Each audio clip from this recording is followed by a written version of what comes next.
Hey, how you doing today? Hi, I'm good. How are you? Doing fantastic, thank you. Good. So I guess I just want to say thank you for taking the time to talk to us today. Hey, you're welcome very, very much. You took a pretty long hiatus back in 2011. How does it feel to be back? It feels amazing. Uh, I'm so lucky to have got to have done what I've done in a band once is an amazing blessing, and to get to do it twice in one lifetime, it just feels awesome. And I get to do it with my same best friends that I've been with my whole life doing this. Uh, it's great. It's awesome. I feel so fucking pumped. So how did the fans react to your return after being away for so long? It's been rad. Our shows have been, I feel like they've been packed. They've had a great vibe. People are singing along louder than ever, which makes us play louder than ever. Hey, I'll tell you the secret to a great Atreyu show is a crowd that sings along or moves along right at the beginning just pumps us up. It's like lighting off a firework. So you're just getting back into gigs and you're playing a load of gigs in the next couple of weeks and months. How did it feel getting back on stage? It feels great. It feels like we haven't missed a beat, let alone I feel even better. Like I said, when I think about these things and how lucky I am that I get to do this. Like when we play, like a lot of crazy shit goes through my head. So that when I just play. I'm playing a lot harder. I feel like than I ever have. If that makes sense. Yeah, definitely. So now onto the album you're just about to release, Long Live. Are you more excited or nervous to release it? A little bit of both. I'm excited because I know what a great record it is, and I can't wait to share it with people. And I'm nervous just because I feel like we've been away for a long time, and I don't know if people necessarily even know that we're back, let alone that we have a new record. We're doing everything we can, and on the label and this and that. But it's just one of those things. That sometimes it feels like it takes time. I don't know. It's hard to say. That would be the only nerves I feel. Yeah. And was it hard to get back together with the rest of the band to write new music, or was it like you'd never been apart? It was very simple. It was like we've never been apart. We've all been friends since we were 12, 13, and 14 years old.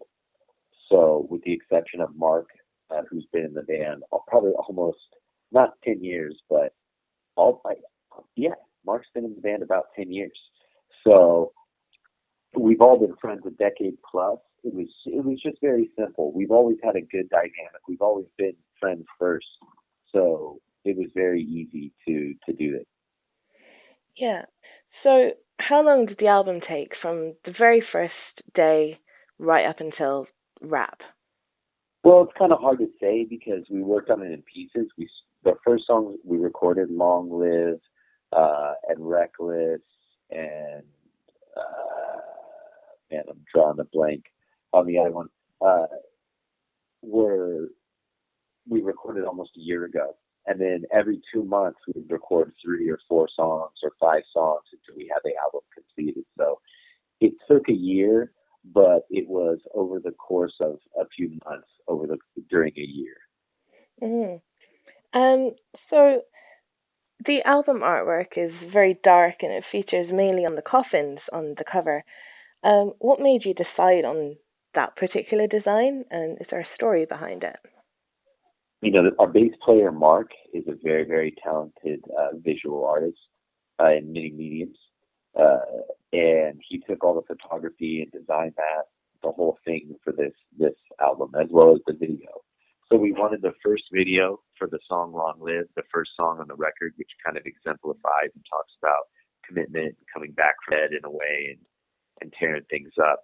We Mark wanted to make a video, so Mark tied in a video to all that, and there were coffins in the video, and it worked with it was symbolic with the imagery having these empty coffins there. It's very open to interpretation of what that means, but to me it means there's these empty coffins there. There's nobody in it. You know what I mean? There's this beautiful scenery behind it. Yeah, It's pretty rad. like almost like you're back from the dead, like with the hiatus and everything. exactly, but without being like very it's stupid about it. Yeah. Um, so way back in the day, like early 2000s when you first started out, you helped to pioneer an entirely new genre. And now in 2015, that genre has died down significantly. Did you guys change your sound to accommodate this, or are you sticking to your roots? I don't even know what you would describe our sound as these days, but I feel like it is. This is like I don't do any clean vocals on this record. I feel like it is the best parts of Atreyu's aggressive past going forward in the future. I feel like it's not as poppy. I feel like it's just very true to the aggressive record and the times that we're kind of living in and what we're feeling as people and as a band. Uh, it's just like there's no, like I said, there's no melodic vocals for me on the whole record. I don't want to sing. I just want to scream and rage and do what I did back in the day when I had the most fun in the band.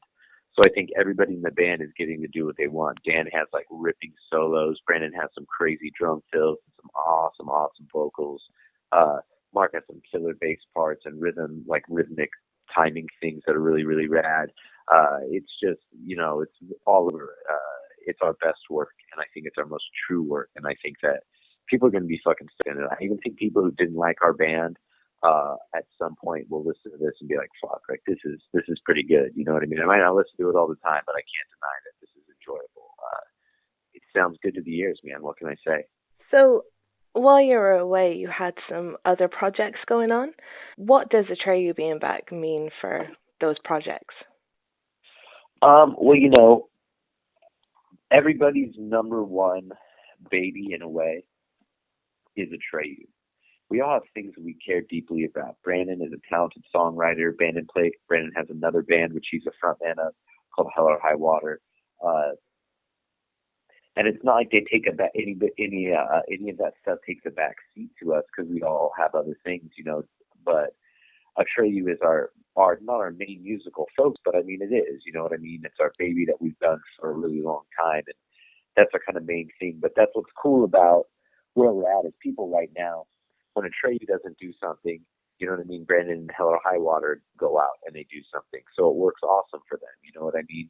The stuff I was involved in, I Am War, with Brandon Chipetti from Bleeding Through, was more of a studio project. We weren't really intending to play shows, so it that doesn't interfere at all. You know what I mean?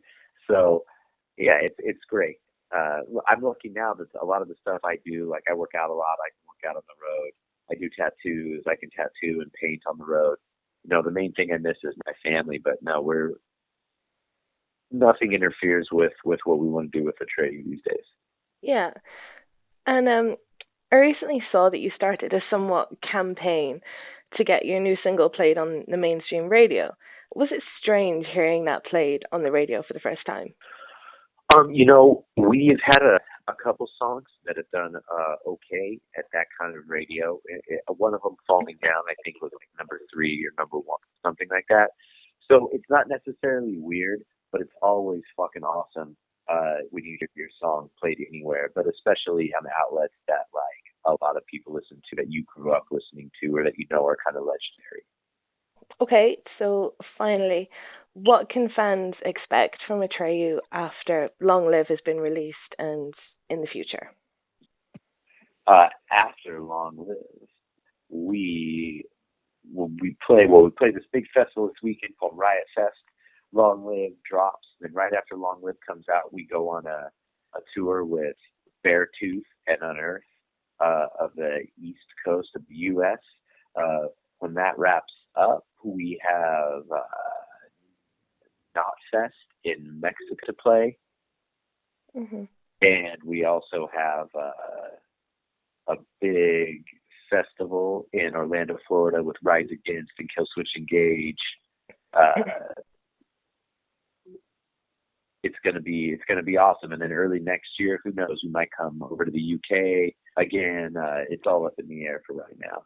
At the end of this year, the West Coast will do a West Coast tour. I think West Coast Midwest tour. So big plans then. Yeah, we're keeping it going. Yeah. All right. Well, thank you for chatting with me today, Alex, and I hope you have a lovely day. Hey, you too. Thanks for taking the time. Best wishes. Thank you.